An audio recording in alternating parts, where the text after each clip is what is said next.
Do you wish for a happier family life? Are you struggling with your career or personal finances? Many of these problems can be solved by simply redefining the spaces where we live and work. The ancient Indian architectural science of Vastu Shastra has been used for centuries to help people come into harmony with their environment. Vastu Shastra can bring your mind, body, and soul into alignment with your home, giving you the power to create positive change in all aspects of your life. Introducing Rewa Kumar, PhD, the Bay Area's premier authority in Vastu Shastra. Rewa Kumar can help you create a positive environment in your home or office. We already know taking care of mind and body is very important. Same way, giving attention to your living and workspace can create incredible change in your life. To learn more information or to schedule a consultation, call or go online today. Radio जिंदगी पे welcome back listeners. मैं हूं आपके साथ में Ira. Show लेके आए हैं healing spaces with world of divine vastu by Reva Kumar. Yes listeners, इस नई फ्रीक्वेंसी पे जो ये हम शो है ये आज पहली बार हो रहा है 92.3 FM HD2 पे। हमारे बहुत सारे लिसनर्स हैं जो हमारे साथ इस नई फ्रीक्वेंसी पे जुड़े हैं और उम्मीद करते हैं कि बहुत सारे नए लिसनर्स होंगे, नए दोस्त होंगे जो इस फ्रीक्वेंसी पे हमारे साथ अब आगे हमारे साथ चलेंगे। तो रेवा जी के बारे में आपको बताऊं कि इस शो में हम वास्तु की बात करते हैं। हम बात करते हैं कि कैसे वास्तु हमारी लाइफ को अफेक्ट करता है। जो लाइफस्टाइल है हमारा, हमारी रोज की जिंदगी है, चाहे पर्सनल लाइफ या प्रोफेशनल लाइफ, वास्तु को इम्प्लीमेंट करके हम उसको कैसे सही दिशा में लेके जा सकते हैं। सो बैलेंस लाइफस्टाइल मदद करता है हमारी एक अच्छी हेल्थ मेंटेन करने में, चाहे वो फिजिकल हेल्थ हो, मेंटल हेल्थ हो या इमोशनल हेल्थ हो। उसी तरीके से अपनी रोज की जिंदगी की क्वालिटी को बेटर बनाने के लिए, क्वालिटी ऑफ लाइफ को बेटर करने के लिए बहुत जरूरी होता है कि वास्तु के बनाए हुए रास्ते पे हम चलें। और वास्तु इस बात की गारंटी नहीं लेता है कि लाइफ में दिक्कतें नहीं आएंगी, कि आगे जाके लाइफ जो है आपकी एकदम स्मूथ मक्खन जैसी होगी, लेकिन हमें उन परेशानियों से जूझने का, लड़ने का हौसला जो है वो वास्तु हमें देता है। तो चलिए बात करते हैं रेवा जी से, देखते हैं कि आज वो हमसे किन बारे में बात करने वाली हैं और किस तरीके से हम लाइफ में वास्तु को इम्प्लीमेंट करके उसे बेटर कर सकते हैं। याद रखिए लिसनर्स कि अगर आप फोन करना चाहते हैं स्टूडियो नंबर पे तो आप कॉल कर सकते हैं on 510-657-1170। That's 510-657-1170। Studio number remains the same. और अगर आप रेवा जी से शो के बाद कंसल्ट करना चाहते हैं या बात करना चाहते हैं तो रेवा जी का डायरेक्ट नंबर है 510-868-3338। That's 510-868-3338। Her email address is divineavc@gmail.com and the website is worldofdivinevastu.com। रेवा जी, जय माता दी। जय माता दी ईरा। और हमारे रेडियो जिंदगी 92.3 FM HD2 के सभी लिसनर्स को ढेर सारा प्यार भरा नमस्कार। मैं अपने सभी लिसनर्स का बहुत बहुत शुक्रिया अदा करती हूँ कि वो हमारे साथ यहाँ पे भी जुड़े हैं, इस नई फ्रीक्वेंसी में भी जुड़े हैं। हो सकता है ईरा, आप जैसे कि आपने कहा कि हमारे नए लिसनर्स भी हो सकते हैं, पुराने लिसनर्स भी हो सकते हैं, तो आप सबका भी बहुत बहुत वेलकम करते हैं कि आप हमारे साथ इस शो में जुड़े हैं। बिल्कुल रेवा जी। और जो ये पुराने लिसनर्स नए शो में, जैसे मैंने पहले कहा था कि पुराने लिसनर्स नए शो में जुड़ेंगे तो उम्मीद करते हैं कि हमें नए लिसनर्स, हमारे नए दोस्त भी बनेंगे, आगे चलेंगे हमारे साथ। रेवा जी, हम बात जब करते हैं वास्तु की तो किसी भी जो घर का या किसी भी बिल्डिंग का डिजाइन एक होता है, जो स्ट्रक्चर होता है उसका, वो हमारी लाइफ को किस तरीके से अफेक्ट करता है। चाहे वो घर हो, मोस्टली हम वास्तु की जब बात करते हैं तो घर के बारे में सोचते हैं, लेकिन वर्क प्लेस जो होता है, चाहे वो कोई भी वर्क प्लेस हो, चाहे वो आपका ऑफिस है या रेडियो स्टेशन है या कोई गैस स्टेशन या कोई कन्वीनियंस स्टोर, हॉस्पिटल, होटल, कुछ भी, तो कैसे किसी भी बिल्डिंग का स्ट्रक्चर जो डिजाइन है वो हमारी लाइफ में अफेक्ट होता है।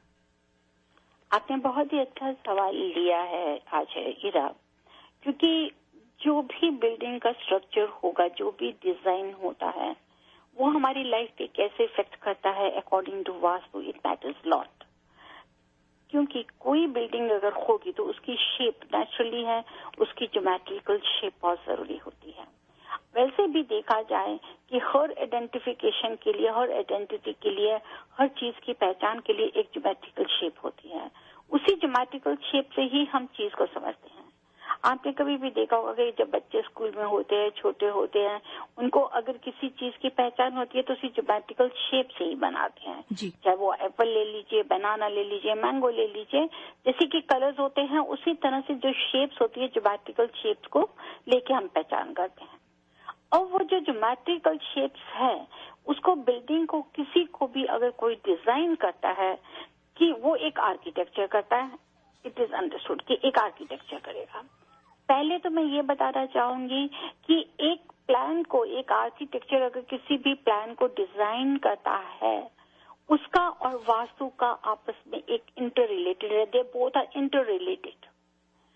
कई हो सकता है कि कई आर्किटेक्चर इस वास्तु के कंसेप्ट को नहीं ले, लेकिन मोस्टली आज के समय में, जबकि आज जिंदगी बहुत तेजी से दौड़ रही है, क्योंकि ये साइंस है, वास्तु इज ए साइंस, ये thousands of year old science से उस समय भी बड़े बड़ी बिल्डिंग, बड़े बड़े स्ट्रक्चर्स, अगर आप कभी कभी देखें कि बड़े बड़े मंदिर बनाए जाते थे, कुछ भी बनाए जाते थे, उनका जो स्ट्रक्चर होता था वो वास्तु बेस्ड होता था। All of them are vastu complied properties.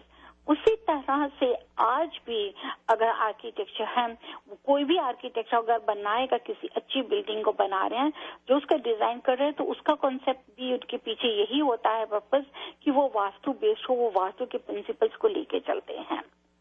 कोई आपने देखा है कि बिल्डिंग होगी, चाहे उसकी हाइट ज्यादा होगी, एलिवेटेड होगी, हाइट ज्यादा होगी, लेकिन कहीं पे वो टेढ़ी मेढ़ी नहीं होगी कि उसके कॉर्नर्स नहीं कटे होंगे। मैं एक बहुत ही सिंपल आपको एक बताना चाहती हूँ कि अगर आप देखें इस समय दुबई की बिल्डिंग्स काफी हाइट या फिर काफी ऊंची बनाई जा रही हैं, काफी ऊंची बनाई जा रही हैं। पहले ये देखिए कि वो जो ऊंची हाइट पे बिल्डिंग्स बन रही हैं वो किस एरिया में दुबई के आ रहा है, that is the south part. अगर दुबई का अगर हम मैप लेते हैं तो उसके साउथ पार्ट की तरफ पे देखें तो वो हाइट्स वाली बिल्डिंग्स आ रही हैं। उस हाइट वाली बिल्डिंग्स को जितना है वो ग्रो कर रहा है इस समय। उसी तरह से अगर आप कोई भी बिल्डिंग डिजाइन करते हैं तो उसकी आप ये देखें कि उसका जो लेवल है क्या है, उसकी जो शेप है क्या है, उसका स्लोप क्या है। प्लस उस बिल्डिंग को जब डिजाइन किया जाता है उसके साथ में मानते हैं कि एक किसी बिल्डिंग को बनाने के लिए, स्ट्रक्चर को बनाने के लिए आपको सीमेंट की, मिट्टी की, स्ट्रक्चर, वुड की, हर चीज की जरूरत है। दैट इज समथिंग डिफरेंट कि एक तरह के इंग्रेडिएंट है किसी चीज को पकाने के लिए, लेकिन उसको पहले बेस तो चाहिए। अगर आप खाना बनाते हैं तो पहले आपको स्टोव तो चाहिए। स्टोव जब चलाते तो आपको मालूम होता है कि हमारे को गैस ऑन करना है या हमें मैच स्टिक लगानी है या हमको ऑटोमेटिक ऑन करना है, कैसे करना है। सेम वे वास्तु प्रिंसिपल्स जब आपके पास में होते हैं, आपके पास में कॉन्सेप्ट होता है, आपको मालूम होता है कि ये ज्योमेट्रिकल शेप, ये डिजाइन अगर हम बिल्डिंग का बनाएंगे तो वो कैसे फायदा देगी आपको। वो बिल्डिंग देखने में एक अट्रैक्शन देगी, वो सब अलग है, लेकिन पर्टिकुलर बिल्डिंग से, उस स्ट्रक्चर से हमें कैसे फायदा मिलता है। क्योंकि लिसनर्स, कहीं पे भी, चाहे वो घर हो जाए, चाहे वो आप कह सकते हैं कि बड़ी बड़ी बिल्डिंग्स हो जाएं, चाहे वर्क प्लेसेस हो जाएं, ऑफिसेस हो जाएं, किसी चीज के लिए भी स्ट्रक्चर को डिजाइन करने के लिए आपको 5 एलिमेंट्स अपने माइंड में रखने ही होते हैं। सबसे ज्यादा जरूरी होता है according to vastu, that is the centre place. क्योंकि किसी को भी बिल्डिंग को डिजाइन करने के लिए आपको उसको सेंटर को आपको एक्टिवेट करना ही होगा, क्योंकि जब हम सेंटर पार्ट को, ब्रह्म स्थान को एक्टिवेट करते हैं, वही हमारे 5 एलिमेंट्स के साथ में जुड़ा हुआ है। क्योंकि उसी की कहते हैं ना कि वेन है, उसका जो फ्लो चलना है एनर्जी का, वो जो सेंटर ऑफ हाउस है या सेंटर ऑफ बिल्डिंग है, सेंटर ऑफ स्ट्रक्चर है, उसी के साथ में चलेगा। वहीं से ही आपकी कॉस्मिक एनर्जी ट्रेवल करेगी, जो आपको चारों तरफ से, 5 तरफ से, या जो आपकी 8 डायरेक्शन है, हमारी 10 डायरेक्शन है, उन तक पहुंचेगी। और किसी भी प्रॉपर्टी का या किसी भी बिल्डिंग का स्ट्रक्चर अगर वहां पर ऐसा कहीं नहीं मिलेगा कि उसका सेंटर पॉइंट एक्टिवेट ना हो, और अगर किसी तरह से आप देखते हैं कि वो सेंटर पॉइंट एक्टिवेट नहीं है या उस सेंटर पॉइंट को कैलकुलेट नहीं किया, उसको शेप देने के लिए, उसको ज्योमेट्रिकल शेप देने के लिए, तो आपको कहीं ना कहीं वहां पर उस बिल्डिंग के साथ प्रॉब्लम्स आएंगी ही आएंगी। उस स्ट्रक्चर के साथ में अव्वल तो उस स्ट्रक्चर बनेगा ही नहीं, अगर वो बनेगा तो बहुत ही जल्दी किसी प्रॉब्लम में या किसी तरीके से ढह जाएगा या बंद हो जाएगा, कुछ ना कुछ हो जाएगा, क्योंकि उसका सेंटर पॉइंट अगर नहीं देखा गया। जब हम सेंटर पॉइंट के लिए मैं बात कर रही हूँ तो उसको ये भी ध्यान रखिए कि उसी सेंटर पॉइंट से अब जब हम कॉर्नर्स ड्रॉ करते हैं, उस कॉर्नर्स की एनर्जी को हम देखते हैं कि कहाँ से हमें फायदा मिल रहा है, because every point is having his own element energy. ये तो है नहीं है कि हम वाटर एलिमेंट को हटा के वहां पे फायर एलिमेंट को लेकर आ जाएंगे या फायर को हटा के वाटर को लेकर आ जाएंगे, जी नहीं। तो आपको ये देखना है कि हमारी जो ज्योमेट्रिकल शेप तभी सही बैठेगी जब हमारा सेंटर अगर हमारा एक्टिवेट होगा। अगर हम सेंटर को लेके कैलकुलेट करेंगे तभी हमारी ज्योमेट्रिकल शेप सही बैठेगी। ऑन अनदर साइड, अगर किसी भी स्ट्रक्चर को बनाने के लिए शेप्स में देखा जाए तो हमेशा स्क्वायर या रेक्टेंगुलर शेप को ही काउंट करना चाहिए। अगर हमारा कोई कॉर्नर मिसिंग होगा या किसी कॉर्नर से कटा हुआ होगा, वहां पे बिल्डिंग स्ट्रक्चर कभी नहीं ठीक बैठेगा। बहुत ही रेयर आपको कोई मिलेगा कि आपका एल शेप के बीच में कोई स्ट्रक्चर बना हुआ है, लेकिन अगर वो एल शेप में स्ट्रक्चर बना भी दिया है तो वहां पे आ जाते हैं मिसिंग, पर्टिकुलर उससे रिलेटेड। अगर हमारा उस स्ट्रक्चर में अर्थ कॉर्नर मिसिंग होगा तो अर्थ से रिलेटेड होगी, आप स्टेबिलिटी नहीं मिलेगी आपको, वहां से उस बिल्डिंग का सुख नहीं मिलेगा।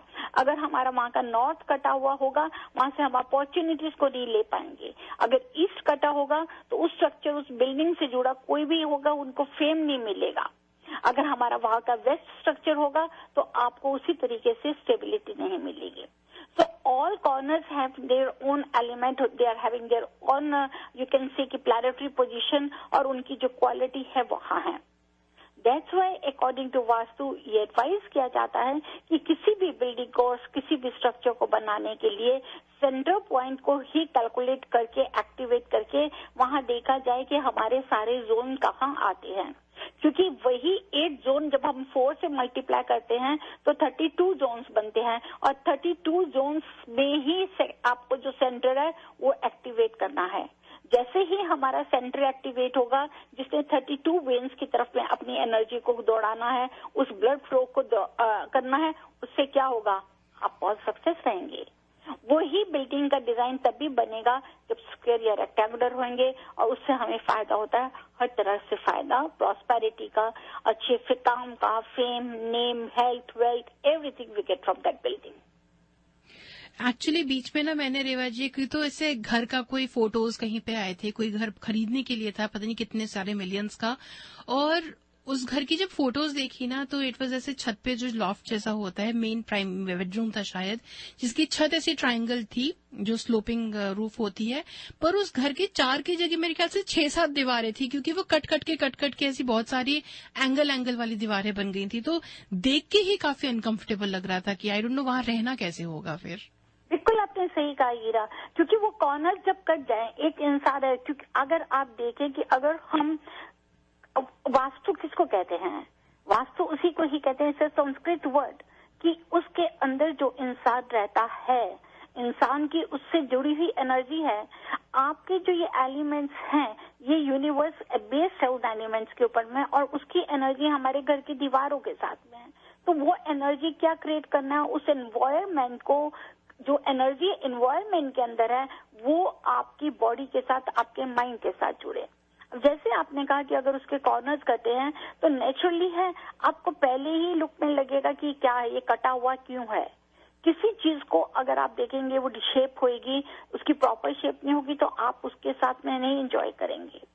और अभी मैंने, जैसे भी आपने कहा कि आपने देखा, मैं पीछे कोई पिक्चर देख रही थी, उस पिक्चर में देख रही थी कि बैक यार्ड के ऊपर में उन्होंने वैसे ही, आप कहते हैं, मूवेबल रेंटल होम्स बनाए हुए हैं। वो बिल्कुल प्रॉपर शेप में बनाए हुए थे, जो कि देखने में बहुत खूबसूरत लग रहे थे। जाके इवन कि वो रेक्टेंगुलर थे लेकिन बहुत ही खूबसूरत लग रहे थे। द सेम वे ये कि अगर हम कोई बिल्डिंग डिजाइन करते हैं तो आपको उसके सारे कॉर्नर्स को पूरा 90 डिग्री एंगल दे के ही करना है। आप उसको एलिवेशन दे सकते हैं, ना कि उनको कट दें। और एलिवेशन भी अगर हमको देनी है, again we have to see that it should be elevated from south और वेस्ट, मतलब साउथ और west has to be more elevated than north and east. Okay, south and north and east, उसमें ऐसा एलिवेशन की वजह से क्यों होता है Reva ji? Why more elevation? Elevation inclination क्यों होना चाहिए? Because our earth is incline to north east to 23.5 degree. जब हमारी अर्थ इंक्लाइंड नॉर्थ ईस्ट की तरफ है, नेचुरली जो भी cosmic energy, magnetic energy, thermal energy, sun solar energy, जितनी भी एनर्जी वहां से आ रही है वो आकर आपकी जगह पे अंदर आ रही है. तो साउथ वेस्ट अगर एलिवेटेड नहीं होगा तो वो एनर्जी ड्रेन हो जाएगी. That's why we say that north east जो आपको स्टार्ट करता है आपकी लाइफ को, साउथ वेस्ट आपका बैंक है घर का. It is a earth element, और वो जितना बंद होगा, जितना एलिवेटेड, जितना ऊंचा होगा, तो जो भी एनर्जी हमारी ट्रेवल करेगी नॉर्थ ईस्ट से वो घर के अंदर डिस्पर्स होगी, ना कि घर के बाहर ड्रेन होगी. Okay, got it. और अगर हमारा साउथ वेस्ट डाउन होगा, नॉर्थ ईस्ट ऊंचा हो जाता है. कोई एलिवेशन नॉर्थ ईस्ट को अगर हमने दे दी तो उससे क्या होगा, नॉर्थ ईस्ट हमारा ऊंचा होगा तो हमारे को अपॉर्चुनिटीज कैसे आएंगी? हम एनर्जी को बहुत हार्डशिप होगी एनर्जी अंदर आने के लिए. और अगर वो आ भी रही है मुश्किल से, तो वो क्या है, साउथ वेस्ट डाउन है तो वो नीचा होना शुरू हो जाएगा. Got it, understood, thank you. तो we have to give elevation towards south and west, ताकि जो स्लोप हो वो साउथ टू नॉर्थ होना चाहिए और ईस्ट वेस्ट टू ईस्ट होना चाहिए. वो प्रॉपर्टी, वो जो डिजाइन होगा बिल्डिंग का, वो बहुत ही अच्छा होगा, बेनिफिशियल होगा. All right. रेवा जी, आगे बढ़ने से पहले मैं बताना चाहती हूँ कि 4 मिनट हमारे पास में और हैं इस शो में. लिसनर्स, अगर आपके पास कोई सवाल होते हैं वास्तु को लेके, अपने घर के या वर्क प्लेस के वास्तु को लेके, तो आप कॉल कर सकते हैं ऑन 510-657-1170. दैट्स 510-657-1170. लेकिन अगर आप रेवा जी से शो के बाद डायरेक्टली बात करना चाहते हैं तो उनका नंबर है 510-868-3338. 510-868-3338. यह है रेवा जी का डायरेक्ट नंबर. इस नंबर पे फोन करके आप उनसे अपॉइंटमेंट ले सकते हैं, बात कर सकते हैं. और अगर आप उनसे अपने घर का नक्शा या लेआउट शेयर करना चाहते हैं तो send her an email on divineavc@gmail.com. इस नंबर पे इस ईमेल एड्रेस पे आप उन्हें अपने घर का layout along with all the directions and degrees you can send her and she will be able to see कि कैसे आपके जो वास्तु है उसको अगर कुछ डिफेक्ट है तो कैसे फिक्स किया जा सकता है. she does travel everywhere to consult people. So remember 510-868-3338 and the website is worldofdivinevastu.com. रेवा जी, हमारे पास जैसे कि मैंने कहा अब 3 मिनट और बचे हैं. What else would you like to add? कोई टिप है जो आप देना चाहती हैं? बिल्कुल, मैं देना चाहूंगी कि मोस्टली आजकल बच्चों के एग्जाम्स खत्म हो गए हैं, वेकेशन स्टार्ट हो गई है, समर वेकेशन हो गया शुरू. तो कई बार मेरे पास में ईमेल आती है या मैं विजिट करती हूँ तो पेरेंट्स कहते हैं कि रेवा जी प्लीज हमें कोई ये टिप दीजिए कि बच्चे जो कई बार हो जाते हैं, बहुत हाइपर एक्टिव हो जाते हैं, बहुत ही ज्यादा होते हैं, उनको कैसे कंट्रोल किया जाए. बिल्कुल सही आप कह रहे हैं. वैसे तो मैं ये कहूंगी कि अगर बच्चे एक्टिव रहें तो बहुत ही अच्छा होता है और होना भी चाहिए बच्चों को active.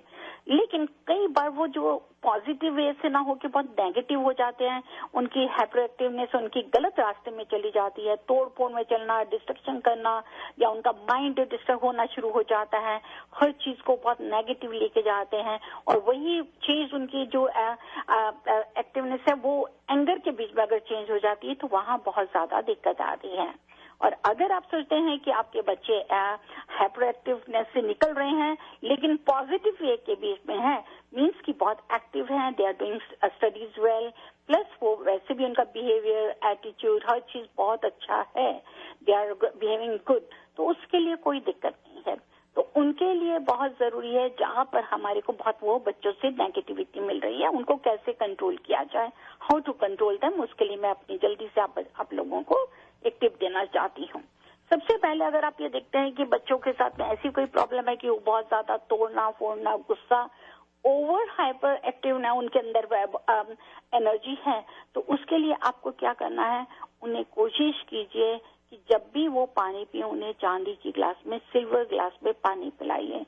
Don't give them in a glass, जो दूसरा ग्लास होता है उसमें पानी नहीं देना है, और दूसरे मेटल में आप उन्हें सिल्वर ग्लास से पानी दीजिए, ताकि जो उनके अंदर का फायर एलिमेंट है उसको थोड़ा कामनेस मिले। सेकेंडरी, उनके लिए बहुत जरूरी 2 एक्टिव आपको ये चीजें और देखनी है कि उनके रूम में मिरर नहीं होना चाहिए। अगर वो मिरर देखेंगे तो वो उनके अंदर में जो फायर एलिमेंट की अगर उनकी बॉडी रिफ्लेक्ट रहेगी तो उनके ऊपर में ये एनर्जी नेगेटिविटी बहुत ज्यादा बढ़ती है। इससे बच्चे और भी ज्यादा नुकसान देते हैं और पेरेंट्स की बातें नहीं मानते। और थर्ड है कि कहीं पे भी उनके पास में मेटल का बेड नहीं होना चाहिए। अगर आप वुडन बेड देते हैं तो दैट्स फाइन, लेकिन मेटल का बेड नहीं दीजिए और ना ही किसी तरह से ब्लैक और रेड कलर को उनके रूम में दिया जाए। मैं बहुत देखती हूँ कि वो बच्चों को अगर बॉयज हैं तो उसको बहुत ही खूबसूरत करने के लिए बहुत ज्यादा ब्लैक या ब्लू रूम में दे देंगे, कलर को पेंट कर देंगे या पोस्टर्स लगा देंगे। Try to avoid them. कहीं पे भी कुछ भी जैसे ड्रावनी पिक्चर्स होती हैं वो बिल्कुल नहीं आप बच्चों के रूम पे लगाइए। ब्लैक कलर को, रेड कलर को अवॉइड कीजिए। और नेक्स्ट सबसे ज्यादा इम्पोर्टेंट, बच्चों के रूम के बाहर में आप सिंपल अगर कोई एक कोटेशन लिखना चाहते हैं तो लिखिए, लेकिन उसको बहुत ज्यादा कलर्स के साथ में बच्चों के रूम का जो डोर है उसको बिल्कुल डेकोरेट नहीं कीजिए। ये कुछ चीजें हैं जो उनकी नेगेटिविटी। पहले जिंदगी ऐसी नहीं थी, पर अब सब कुछ बदल गया है।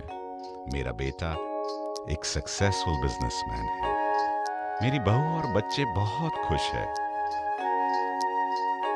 और रितु और मैं आराम की जिंदगी जी रहे हैं। हमें जिंदगी से और क्या चाहिए? Thanks to Reva ji of divine Vastu. Visit divinevastu.net. Dr. Reva Kumar, your Vastu specialist.